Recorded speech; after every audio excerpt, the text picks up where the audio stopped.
two months, we've had cocaine bust in Takrady relating to an NDC parliamentary candidate. Street worth about $150 million. Another street bust, another cocaine bust in Cape Coast. We've had suspicious flights coming in and going, and so it is concerning. And the minority is concerned and is asking questions. One, what is the status of the gold bust, the national security themselves, the raid they led? They accompany themselves with media. They choose camera. They want to show the whole of Ghana and the world transparently how they will fish out any money laundering, gold, illegal entry into. Ever since John Dramani Mahama, the President of the Republic, resumed office, there has been a lot of allegations which we don't know if they are propaganda or if they are true. Because not long ago, Reverend Ntim Forjour, now which people call him the low budget Ablakwa, a Democrat said Reverend Ablazo, wow, that is Ghana for us, made a serious allegation against the government, said the government is sponsoring cocaine and also other money laundering vehicles for mining. Family and friends, right now a lot of people are bashing this Reverend, and then some people are even wondering, say, is he a man of God? And I saw what you're doing. No matter what, this man is a man of God. So if we are talking now, we should show some respect and then put aside some political affiliation to this. Reverend Ntim Wakasa was here. Now, when John Dramani Mahama issued a statement, said he wants Reverend Ntim, or no Reverend Ntim, or national security in Kambo Munyajuma, was in fact he took this matter serious to the extent that the minority side, which is the NPP, Omuninani said they are ready to collaborate.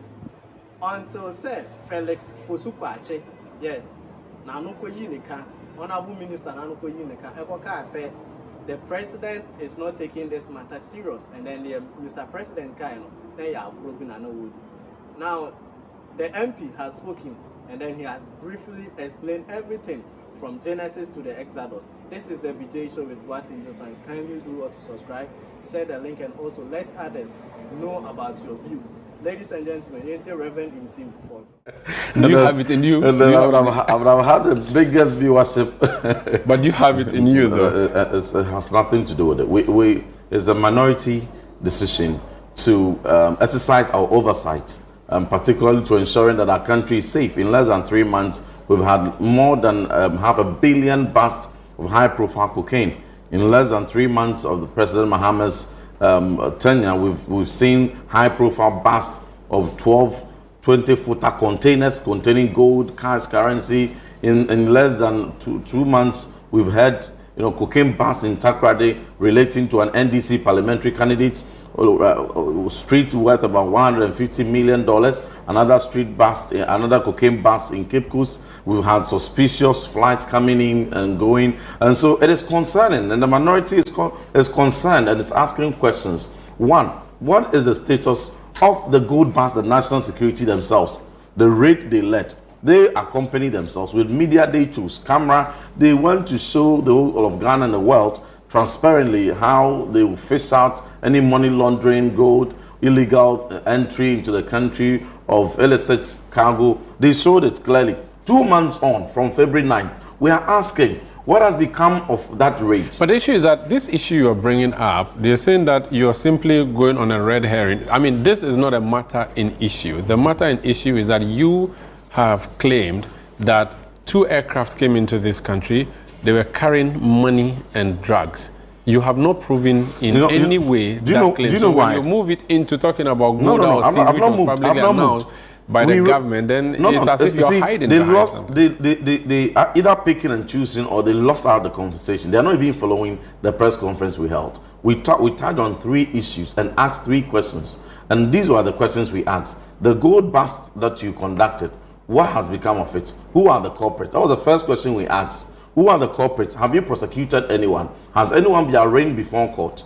Give us update on it. The second question was that the cocaine busts, who are the people behind it? Have you arraigned anybody before court? Then we also asked a question about the pirates. The pirates attack that happened on our seas. Yeah. And Ghana Armed Forces brought a release. They were very, very responsible and pragmatic to bring a very credible press release. We asked all these questions. And then the other question we asked, among all these questions, we had in the same press statement, was that there was a suspicious 2 flights among the thousands of flights that land in Ghana and depart every month. 2 of them, we gave the details of the airmed N823 AM, which landed at Kotoka 20th of March, lasted here for 5 days and departed 25th of March. And there's no evidence of patient's organ or corpse on board. And there was also another aircraft, Antonov Kavok Air 12 and 12B, which also landed 12th of March and then stayed here till 25th of March, the same 25th of March. Mind you, all these flights came from Gran Canaria and returned to Gran Canaria. We need answers because people who have a credible in intel that indicating that some suspicious movements to and from the flight occurred, and for which they suspect carrying cocaine and cash. So in the midst of all this cocaine bust, in the midst of all this drug trafficking, and in the midst of all this money laundering and gold bust and cash bust, give us answers. Background to Gran Canaria and antecedents of transnational crimes that have characterized that location. And will it also be a coincidence that on the same 25th of March that they returned, that was the same night that there was massive doomsday at Kotoka International Airport, mysteriously, like has never happened at the airport before. What's your suspicion that what they put off the light so that they can move? So we are asking questions. So these were the questions we raised. That the relevant agencies. How long was the doomsday for the power? Oh, it lasted for hours. Hours at the Kotoka International. Yes. Sure. Yes. It was a major news. Which means that which means flights were not landing, flights were not taking off. Is that what you're suggesting? I'm sure your news reported it, and if they did it, they can even show it. We had a black. Yes, it was major news across this country. 25th March. Yes, it was a major news. ECG came in. There were a number of discussions around it. So the questions we raised were simple. That let the investigative authorities, let the relevant agencies investigate and tell us what happened. Is it a case that they carried these suspicious, illicit cargo, or they did not?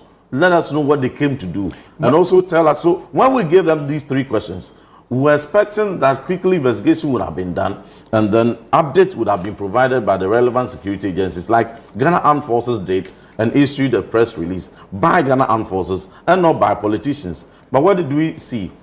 5 days from the time we asked the question, there was no answer until when there was some attempted propagandist response from Felix Kwachofosu.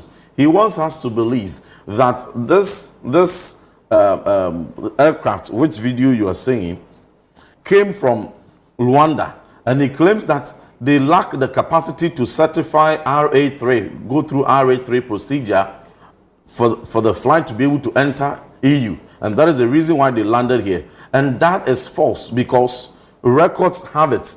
As of November 20th, 2024, Luanda International Airport in Angola had attained the certification, had attained the status to undergo RA3 procedures. So that is false. 2, when you go through the radar of the flights, the itinerary of the flights, all these Luanda, Angola is neither here nor there. Gran Canaria, Accra, Gran Canaria. So when you have these 2 falsehoods contained in his reportage, clearly it goes to show that there's something they're trying to hide.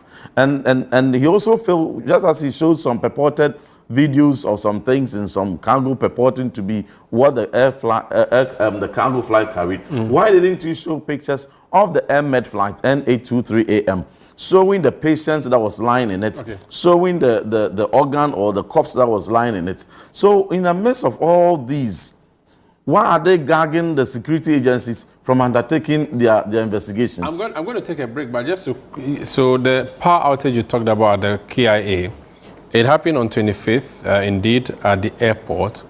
It happened at 17:48 GMT, which is 5:48 p.m., and power was restored at 18:19 GMT, that's 6:19. So the light off was for 12 minutes plus 19. That's how much time it went for. So around 30 minutes. Very well. That's just by way of update. And the airport company said their generator kicked in, but it took time before it kicked in. So I just wanted to give that clarification. So some of these answers were simply what we asked. So for you, that this outage and a number of other things suggest that no, there was about outages. These are all issues we are just piecing together. But again, you do not discount some of these intels. So all we ask for, let the relevant agencies go into the investigations without prejudice. Bring their findings. When Ghana Armed Forces brought their initial update on what has happened at sea and the investigations going on, did anybody raise any doubt? Because it's coming from very credible security institution. So why shouldn't the presidency allow National Security, NIB, and the relevant Narcotic Controls Commission to lead these investigations and communication thereof? I can ask you about, the president asked you to collaborate with them, what the status of the collaboration is, plus also the evidence. They said no shred of evidence provided by you. This is Channel 1 Newsroom on Channel 1 Television. I am Umaru Sandamadu. Yeah, welcome back. This is Channel 1 Television. This is Channel 1 Newsroom in studio from number 5 Ola Hansen Lane at Tesano in Accra. I am Umaru Sandamadu. My guest is ranking member on the Defense and Interior Committee of Parliament and MP for Asin South, Reverend John Ntim Forjour. Reverend, so before we took the break, I said I was going to ask you. The president issued a statement and said they have seen what you've said, they've heard what you said, they take it seriously, they're asking you to collaborate with the state institutions to provide this information. Over the past, 78 hours, has there been any collaboration? Have you given them any information? Let me clear right at the outset. No invitation has come to me. I have not received any invitation whatsoever. Contrary to the lies and falsehood peddled by Kwacho Fosu that I had been invited and I'm running away from collaboration, it is false. But the president has asked you to No, go. I want to clear that, then I'll come to it. Now, the 1st of April was when we issued our press conference in Parliament, the press release in Parliament. After that, somewhere in the evening, I saw the president's tweets and the president's Facebook posts, indicating that we take this matter seriously. We are, I'm directing these agencies, NACOC, Police CID, NIB, National Security, to conduct investigation, collaborate with Ntim Forjour to establish the matters, and then stating his commitment has been $350 million bust, high-profile bust of cocaine, and that is commitment to zero tolerance for. So I took that post seriously and said, oh, yeah, the president seems to be committed to this. So let me quickly, so I wrote calling for joint, because it was a parliamentary minority press conference. And so if you have to collaborate, the word he used was collaborate. So in collaboration, these are agencies that are under our oversight already. Even their budgets are approved by us. And so we have that interaction. So in the same way, every time we had invited them, the same procedure I had used. Confer with the chair or place in a request, and the chair invites them, and then they come and have interactions with them. So 2nd of April, I wrote a letter, which letter I'm sure you cited, and requested joint briefing of all the agencies. President Mahama directed them to go for the information. I said in the letter that when they appear, they will have updates for us, and we will also volunteer every information we have to them to be able to assist the process.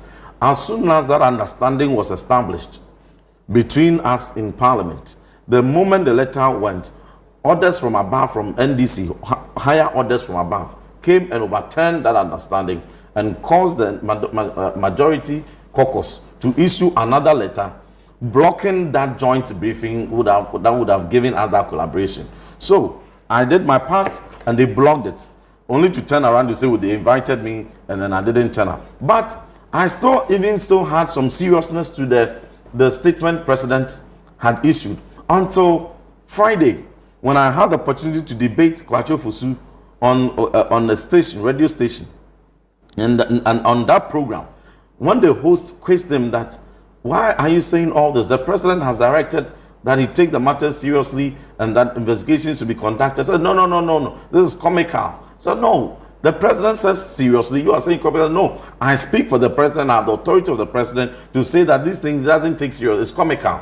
And so are you going to ignore the directives for the investigation? And Kwacho Fosu said yes, because there's nothing to investigate. The president is not interested, and I'm quoting, is not interested in any investigation. He just wants to make an example of Ntim Forjour. So clearly, whatever they had discussed in conclave came out of his lips without knowing. So that was when I ended every regard I had for the directive issued for zero tolerance and for investigation. So immediately, some international agencies heard that pronouncement from Kwachio Fosu. They issued, some submissions and statements.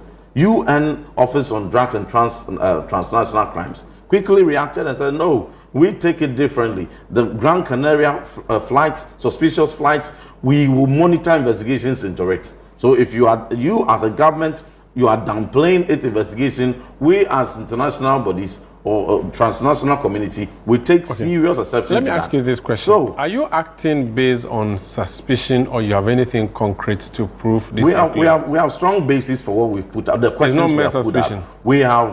We have strong basis for the questions we have put out. And these are not... So you have evidence that there was cash and drugs brought into this country? We have strong basis for the questions we have put out. You have evidence. Anytime the NDC wants to spin propaganda around evidence, they forget that the same intel, which the National Security acted on to bust the high-profile cocaine, they mean that intel, that credible intel they gave them, for which it led them to conduct that bust.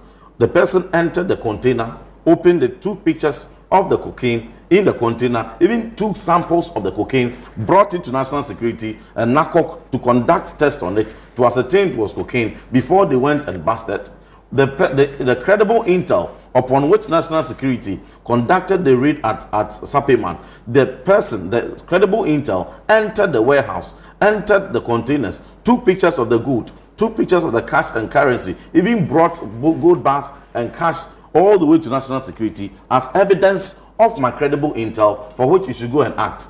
So when they want to run away and hide behind, produce evidence, why don't you forget NDC? For your own integrity, for your own, personality, considering the kind of calling you have, a man of God, you are being called a liar. It is not a nice thing. You are being called an attention seeker. Yeah. Why don't you produce the evidence so that attack against your person does not go? So, Umaru, they say all this because you can understand the extreme because you have not brought evidence. Because you can understand the extreme frustration and discomfort in covering these crimes. Or because you are leading us on a wild goose chase. No. And there are even people questioning why we give you platforms. Please, in these crimes. Yeah. Because I don't seek platforms. I don't go around calling radio stations that I want to come on your show. Yeah, but there are people saying that we shouldn't even allow you to even comment any further until you bring any evidence. I don't go soliciting for platforms. Yes, I was invited to your show. Yes. I didn't volunteer to come. I didn't lobby to come here. Yes, to clarify. Just as every other invitation I had honored. It goes to show you how important the people of Ghana hold these matters, how important the media, the fourth estate, how they view these matters. It goes to show you how the international community view these matters. Within 3 months, we have had nearly $500 million worth of cocaine bust. We've had billions. According to you, so much cocaine was brought into the country. And do you have a volume of how much cocaine or drugs was brought into this country? What kind of drug was it? So I have given you what I have to give. I know, but my question is, was it heroin? Was it marijuana? Was it cocaine? What was it? When I first started giving what I had and started it in pieces, the first thing I put out was that there were flights. 2 flights that came. I gave some details of it. NDC were quick to come and deny that those flights didn't even come at all in Ghana. Then I gave them the specific flight numbers and the specific date and time they landed. Then a media station, 2 media stations, took the pain, conducted their due diligence, and actually confirmed that, indeed, those flights came. Perfect. Then the conversation turned, please. So it will get to a stage. There will be further things that will be released, and before but you're not releasing it now. You're releasing later. I'm not going to give it to you today. But you're releasing later. I'm not going to give it to you today. But you release it later. But when will you release the information? Oh, that is. People are calling you low budget at Blackwell. How do you feel about that? They're saying that you are just trying to do what he used to do, which you are doing in a lousy manner. They say. Omaru, when NDC has been exposed that they have brought back, they have made Ghana a haven for drug trafficking. According to you, no evidence. No to prove evidence. this. high-profile cocaine bust. President himself alluded They busted to it, and they announced it. 350 million busts. And announced it. This is the biggest. $500 billion. This is the biggest in how many? Over 3 decades. You could look at it in another way and say it is a new government that's come to shine light on it, and that it could have been going undercover when you were there. It's an NDC parliamentary candidate who owns that cocaine, the 150 million bit. So when we are bringing these exposés, it is expected that NDC will be so uncomfortable, frustrated, and in their attempt they'll just come at my person. I am not perturbed about that. We should expect them to say worse things. Yeah, we should expect them to say worse things in personal attacks. Okay. But they are diverting attention to the issues. And the 3 questions we ask them: is it so difficult to let the agencies provide these answers? Why are they letting Kwachu Fosu lead these communications when we have competent security agencies who have not asked for help, who have the information, who are willing to put it out there? You know, very brief, credible response, professional. Why are they gagging them? Is there something in there that they don't want the public to know, for which they resorted to personal attacks? And I'm not perturbed about it. As the honorable member for the Assin South, as well as this man is a reverend minister, is unto God. Families, you know about this. Now the UN has taken up the matter. So we are praying, say, some of the allegations now, Reverend Minister Ayen, a faber been a bear no credit. Name say UN signed the bass and no credit. Any mini party, I'm sure someone will be 12 Ukraine. This is the BJ Show. Kindly do well to subscribe, share the link, like the video as well, and also let others know about your view. Thank you. This is the BJ Show with Boatin Josant. Don't forget to subscribe.